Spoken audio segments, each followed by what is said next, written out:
Theodore is 50. He's a respected university professor, the author of 2 books, fluent in 4 languages. At the university, his colleagues listen attentively when he speaks at meetings. He seems a perfectly balanced man. And yet, over the last 2 years, he has lost 3 friendships he had thought unshakable. His wife, with whom he has been together for 25 years, now sleeps in the guest room. And he is absolutely convinced he is not the problem. Everyone else is. For Theodore, every work email hides an arrow. Every change of tone at the dinner table is a sign that his wife is angry with him. Or, worse, that she's plotting something. Every smile from a colleague might be sincere or might be a mask, and his mind works ceaselessly to figure out which. It's exhausting work, which he has been doing for decades. Today, this is about paranoid personality disorder, one of the most poorly understood conditions in clinical practice. About what it actually is, and, just as importantly, what it is not. About the wound at the root no one sees. And about what can be done, for those living with it and for those living next to it. And before anything else, if you've ever thought paranoia necessarily means people who talk to walls and hear voices, this episode will show you the truth is something else entirely, and much closer to your life than you'd think. There is a suspicion everyone feels occasionally, and it's a healthy reaction. Someone new asking for personal data. Good to be cautious. An overly enthusiastic salesperson. Good to wonder what they're selling. A strange email from an unknown address. Good not to click. That isn't a disorder. It's social intelligence. But there is another suspicion that never leaves, that never sleeps. That works 24 hours a day in the background of the mind, like a radar ceaselessly scanning for threats, even where no threat exists.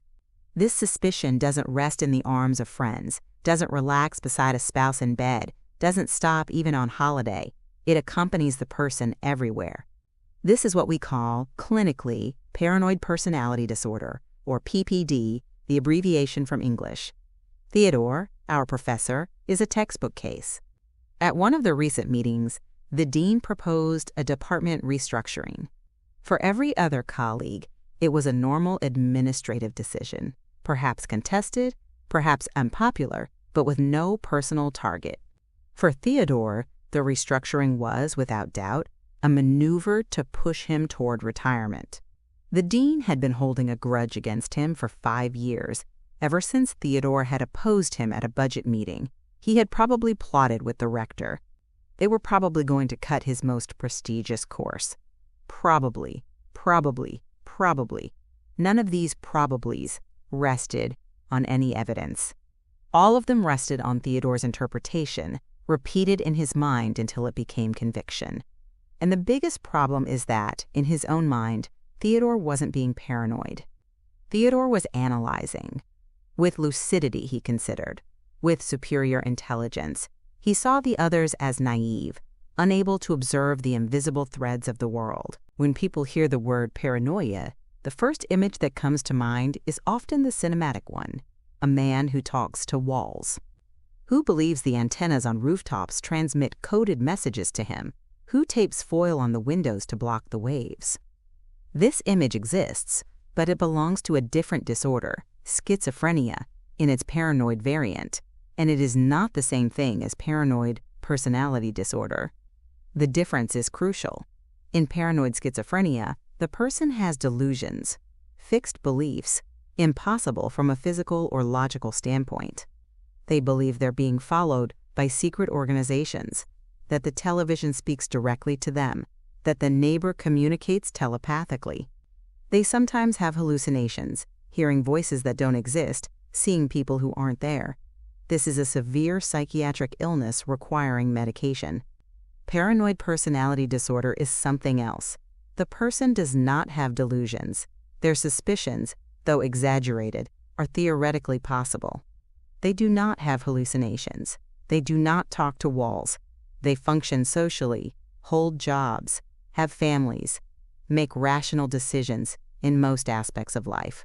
They simply see the world through a thick filter of distrust.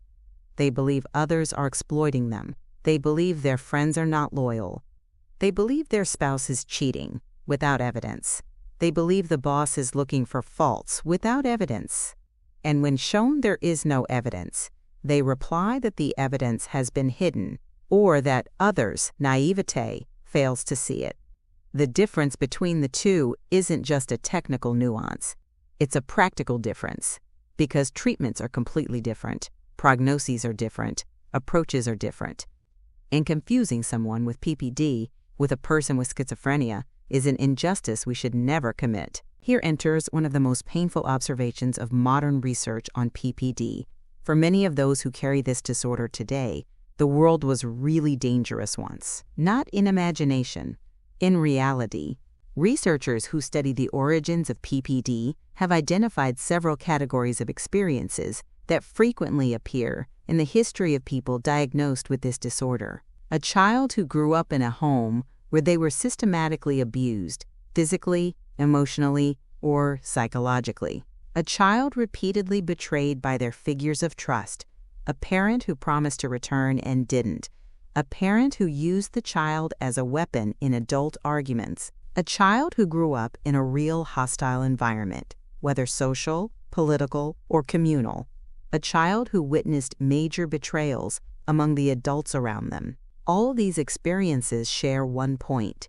They taught a small, developing child a brutal lesson. People are not trustworthy. The world is not safe. The only way to survive is never to be caught with one's guard down. And that lesson, learned at 5 or 6 or 7, is written into the developing brain as a law of life. 30 years later, when the person is a university professor in a peaceful country, with decent colleagues and a loving family, their brain still functions according to the same law. With one problem, the world has changed, but the law hasn't. And now, people who do not threaten them in any way are interpreted as threats, because the filter through which they see them was forged in an era when they really did have to defend themselves. It is the most tragic irony of paranoid disorder. The person who once suffered because people were dangerous ends up suffering now because people are not dangerous, but they cannot see this. The past still builds their daily reality. All the other personality disorders we've talked about in this season, borderline, narcissism, histrionic, share one thing. The people who carry them do, at least sometimes, reach points where they suffer enough to seek help themselves. The person with borderline feels emotional pain directly.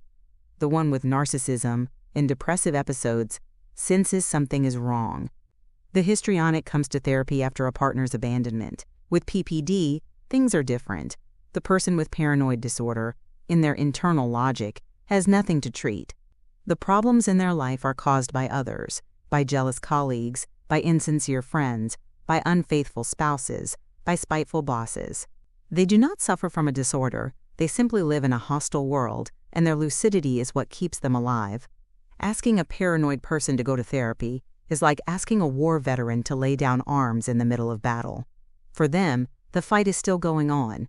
That's why most people with PPD end up in therapy only in 2 situations. First, they are brought by a spouse who set the condition. Either we go together to therapy, or we divorce. Second, they have developed depression or anxiety so severe that they go for these symptoms without recognizing the paranoid base, and once there, therapy is difficult. Because the therapist himself is suspected. Why is he asking these questions? What is he trying to find out? Whom will he speak to after the session? Whom will he tell what he heard? Even so, therapy works slowly, but really for those who stay. The most studied form is cognitive behavioral therapy, or CBT, the abbreviation from English. The process isn't to convince the person that no evil exists in the world. The process is to help them distinguish, gradually, between the wound from the past and the reality of the present. To ask their own brain, is this really a threat here now? Or is it just the same old alarm system going off again? It's slow, patient work, lasting years. And the therapist needs nerves of steel, willing to remain constant even when suspected, evaluated, tested. Because for a paranoid person, Trust in a single consistent human, the therapist, can be the first brick of a new world. A brick removed from the wall of fear, to use an image we've placed on the table before. The first thing to understand is that your exhaustion is not a sign of weakness. It's a normal reaction to an impossible job, because that's what you've been doing without realizing for years, trying to prove every single day that you're not their enemy. And the proof is never accepted permanently. It must be repeated tomorrow, and the day after, and next year. It's Sisyphean labor. And Sisyphus, if you remember, was being punished. A few essential things learned from clinical literature. Don't enter the game of proving your innocence every day. The more you fight to convince them you didn't speak about them behind their back, the more you reinforce the idea that you have something to hide. Instead, be firm, brief, calm. I didn't speak. Period. I understand you have a different perception, but I have answered. I won't keep proving it every day. Don't tell them to go to therapy as a punishment or as an accusation. To them, that will be just more evidence that the world wants to silence them. Speak instead about your suffering. It exhausts me to feel suspected all the time. I cannot live this way. I want us to go together to a specialist, not so you can be fixed, but so we can find a way for both of us to live better.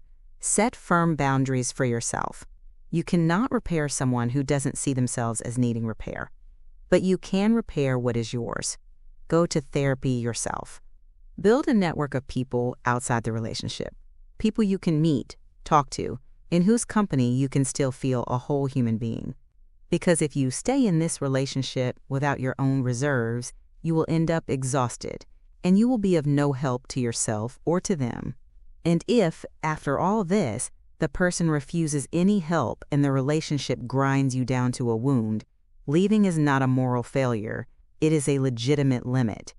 Love, however deep, is not the duty to destroy yourself for someone who cannot see that you, in fact, are not the enemy. Theodore, the professor from the start, came to therapy 4 months ago, not because he recognized himself, because his wife set the condition.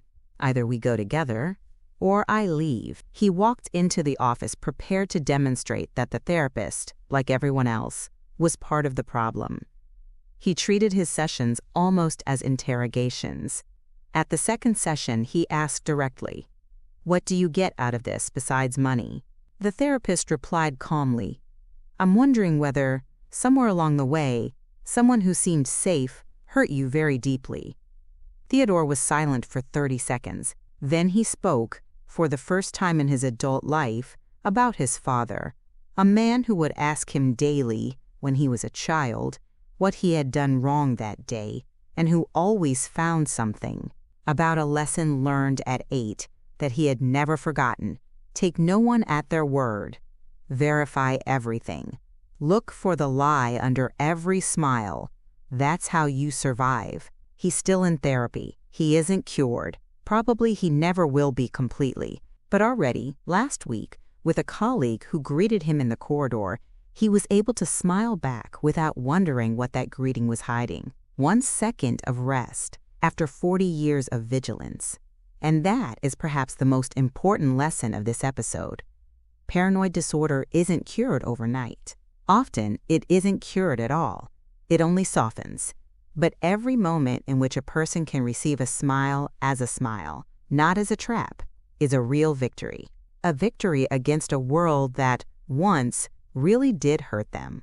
Tell me in the comments, without names or details, have you ever seen around you a person who could not receive kindness without suspecting it? And if this episode helped you understand someone dear or yourself, pass it on. There's so much misunderstanding on this subject that clear information reaches people with difficulty. Subscribe. Every week we talk about things that genuinely matter. See you next episode.